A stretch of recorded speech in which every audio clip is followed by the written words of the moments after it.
it's Beauty Junkay. Welcome to my channel. In today's video, I'll be doing an overview of beauty products I've picked up over the first 6 months of 2022. And this video is on the products that I was somewhat disappointed by. It doesn't mean that these are bad products or they won't work for you and you may absolutely love them, but I wasn't head over heels, and some of these I almost regretted purchasing because I just found myself not really into them. Some of these are very, very new, so I don't have like fully developed thoughts, but so far I'm not impressed. So let's jump in. I don't have too many products for this video, but I thought this might be helpful to you if you are thinking about picking any of these up. So let's jump into Complexion first. This came out in January 2022. I don't know why I remember that. This is the Charlotte Tilbury Beautiful Skin Foundation. This is the shade 3, Cool, and it has a million claims that this is gonna transform your face, make you 78% more glowy and all of that. I actually found this foundation to be too glowy and not set down on my skin, so much so that when I put powder on top it made my face look cakey and just not smooth. So for me, this formula I found to be hard to work with and strange and just not what I wanted it to be. It kind of remains too tacky on my skin, which I don't really like. So I don't use this very much. I kind of like the tube aspect. It makes it flexible, easy to pack. But yeah, it didn't work for me. Another foundation product. This is a very different texture, and I don't know if it's because I don't like this type of formula or if it's this product in particular, but this is the Wayne Gloss Luxury Cream Foundation. I got this to work after trying it, a couple times. I got figured out what I needed to do to make it look nice, but I don't like putting that much work into my complexion products to make it look good. So it's not something I reach for that often. But if you're familiar with cream foundations, they're not a big deal to you, you like the way they look, this one might be worth a try. I have the shade 10 here, and it's just very different. It's very pigmented. You don't need a lot. I got the little puff that you're supposed to apply this with, but I found that applying it with a sponge looks so much better on me. But I found that I really needed to prep my skin right before applying. So putting skincare right before applying, not really waiting an hour or two in between. Otherwise, this made my skin look pretty textured and not very pretty.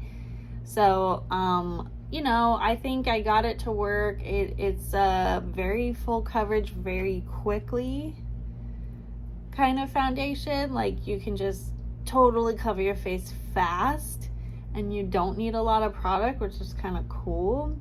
I found the finish to be very natural, but I could see where some people could get really shiny really quick, like just kind of overwhelming with shine. So it's just one of those types of textures. I think it's a hard sell for a lot of everyday makeup wearers. It's different.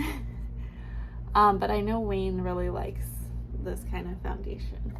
Moving on to another concealer. This is new from Chanel, the Le Beige's Complexion Touch. Now, I've only tried this a few times now, but I found a way to make it work. I think this is better than the original Water Fresh. And I think it provides a lot more coverage when just applied all over the face like a normal foundation. But, I wore this today. This is what I have on my skin, and it really slided around in the heat. Like, even though it's a lightweight foundation, you think it wouldn't look bad if you wore it in warm weather. You expect it to wear better than higher coverage foundations, but this didn't look so good. Like, I felt like I had to wipe off a lot of product with a tissue, especially in this area. Like, mid-afternoon, it was not looking good. So I don't find the wear time on this to be that strong. Like, if you sweat, you wear a mask, it's slippering and sliding. So this is one of those foundations where it looks pretty, but you can't expect it to look pretty for that long.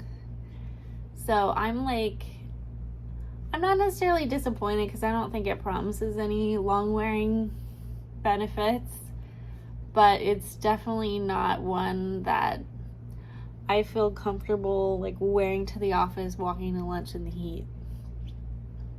So that's that. A blush, also from the Le Beige's line that's new. This is the Water Fresh blush, and this is very pink. I put powder blush on top today, but I feel like this is not pigmented enough. Like, it gives a nice natural flush of color, and it goes with the foundation and concealer because it's so light, but it's almost also not there. It's weird. It's a weird kind of product. It's almost not a blush, but just a wash of color. Like, I was tempted to put some of it up here just to balance out the face, because it was like, oh, you have this weird area of color on your face. I don't know how I feel about it. I somewhat like it more than the foundation because it's just a little boost of color. You can't expect too much from it, but I thought it would be a little bit more pigment. I have a lot of blushy products here. This is the Jones Road Miracle Balm. I think this is a new shade this year, but I could be wrong. This is flushed. I mean, maybe it was limited edition, got re-released. Anyway, I picked it up this year.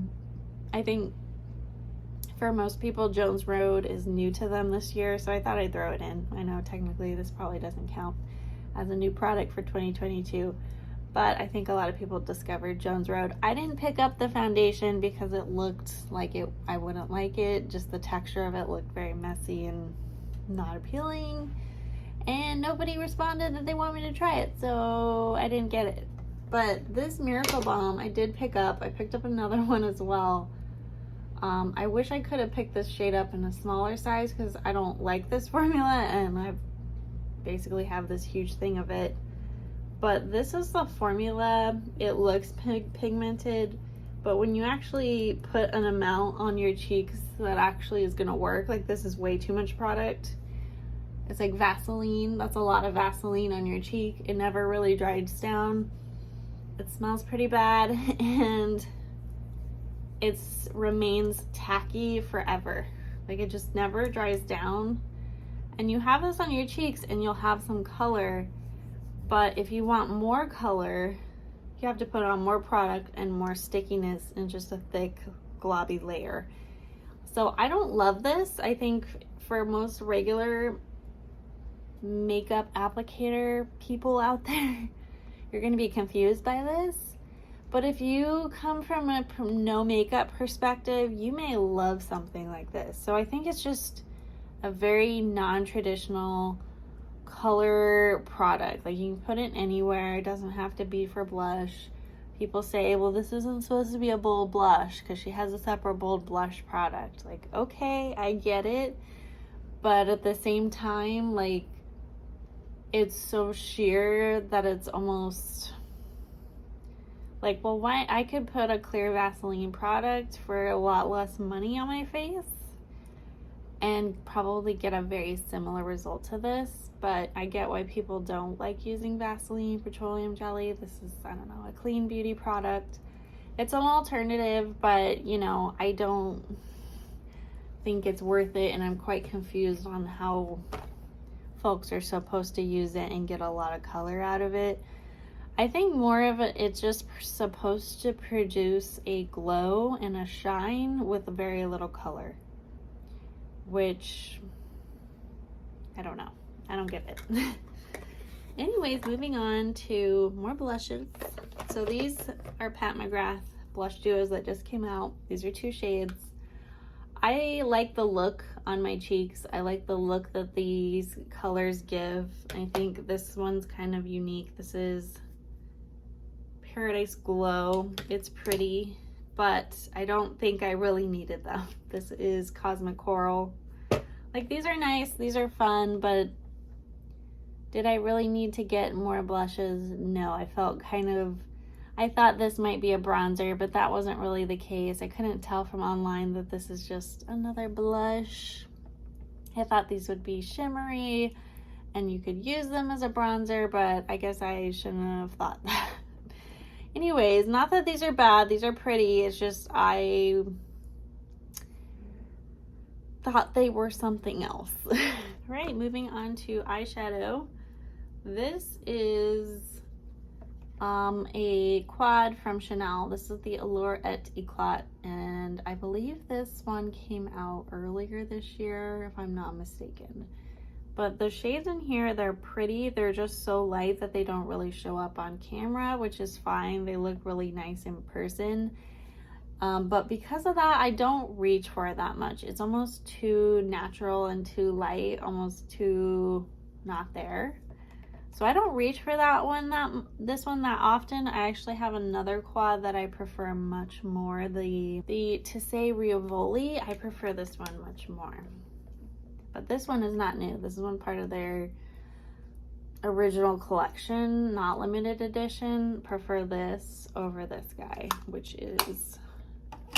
came out, I believe, limited edition this year. Okay, so these liquid eyeshadows, I believe, came out at the end of this year, or at the end of 2021. These are the Lisa Eldridge liquid eyeshadows. They don't have the name on here, so sorry about that. But I have 3 of her shades, and I like how bold and pigmented they are. I think that's one of the best things about this formula. But these are just way too sparkly, especially this pink one. I, want to put it on my inner corner. But once you blend it out, like, the color goes away and it's just straight up silver sparkles and dust. It's too much glitter for me. And I'm just kind of disappointed by that I don't reach for them because they're too sparkly and glittery. A very similar product. These I just got and I'm very disappointed by. These are the Sicily, I cannot read the bottom of these. These are the new Sicily liquid eyeshadows that came out this year. And I have rose gold and bronze. These are very pretty in theory, but they're sheer washes of color. Like, they're pigmented, but you can also see your skin through them if you do a light layer. If you want like a more opaque layer, you gotta use, go over it more than once, and then it's just too thick. So I prefer they be more pigmented and not see-through. Also, these colors, I don't know, they're just okay. I'm not in love with them. I've worn these a couple times. I've done some okay looks with them, but I'm just not super impressed by them, and these were expensive. Okay, so that's it for my most disappointing new product I picked up this year. A lot of my anger, I think, comes from not performing well, but also not performing well for the price. That's a big tick in my book when it comes to evaluating products, is the price and not really being that great for what you pay. Anyways, let me know what you think about the products that came out so far this year. Are there any that you were disappointed by? Please comment below. If you like this video, click the thumbs up, subscribe, and I will see you all in the next one. Bye, guys.